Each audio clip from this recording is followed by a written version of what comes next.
Hi friends, ഇന്ന് ഞാൻ വന്നിരിക്കുന്നത് ഹെയർ ബാൻഡ് ക്രാഫ്റ്റുമായിട്ടാണ്.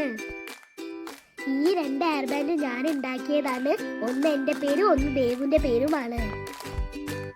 ഇതുപോലത്തെ കുറേ ഹെയർ ബാൻഡ് ഞാൻ ഉണ്ടാക്കിയിട്ടുണ്ട്. ഇത് എങ്ങനെയാണ് ഉണ്ടാക്കുക ഞാൻ നിങ്ങൾക്ക് കാണിച്ചു തരാം. ഈ സാധനങ്ങളൊക്കെ ടൗണിലുള്ള ഒരു കടയിൽ നിന്ന് മേടിച്ചതാണ്. ഇതിൻ്റെ ഡീറ്റെയിൽസ് ഞാൻ പറഞ്ഞു തരാം കേട്ടോ. ഒരു വൈറ്റ് മുത്തും പിന്നെ വൈറ്റും ഗ്രീനും ചേർന്ന ഒരു മുത്തോണ്ടാണ് ഞാനിത് ചെയ്യുന്നത്.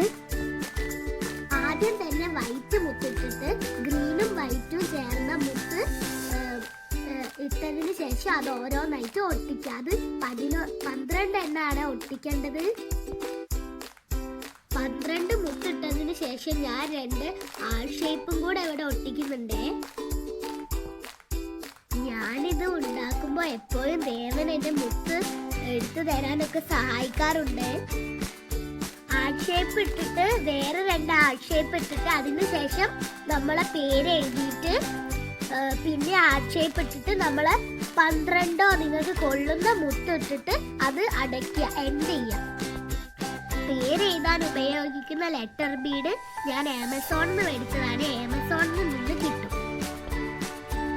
ഈ ഹെയർ ബാൻഡ് ഉണ്ടാക്കുന്നത് എൻ്റെ ഫ്രണ്ട് നീത്തയ്ക്ക് വേണ്ടിയിട്ടാണ്.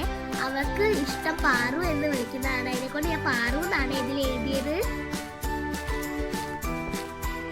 പീസ് എല്ലാം ഒട്ടിക്കണം, എന്നാലും അത് കറക്റ്റ് ആയിട്ട് നിൽക്കുള്ളൂ.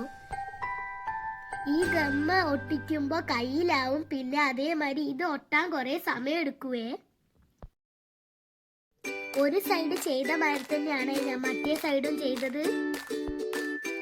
ഇതുപോലെ ഞാൻ ബ്രേസ്ലെറ്റും കമ്മലും മാലയൊക്കെ ഉണ്ടാക്കാറുണ്ട്. അതിന്റെ വീഡിയോ ഞാൻ ഇടും കേട്ടോ. ഇതിപ്പോ ഏകദേശം ആയിട്ടുണ്ട്. അപ്പൊ ഞാനിത് മാറ്റി വെക്കാം, എന്നാലേ ഒട്ടുള്ളൂ. അപ്പൊ ഞാൻ ലാസ്റ്റ് എൻഡിങ് പോയിന്റ് എത്തിയാൽ ആ നേരത്തെ ഇട്ട് കൊടുത്ത വൈറ്റ് ബീഡ് ഇട്ടിട്ട് ഒട്ടിക്കുക. എന്നിട്ട് 1 മണിക്കൂർ അനക്കാതെ വെക്കണം, എന്നാലേ സെറ്റ് ആയിട്ട് ഒട്ടി നിൽക്കുള്ളൂ. ഞാൻ ഉണ്ടാക്കിയ ഹെയർ ബാൻഡ് ഇഷ്ടമായോ?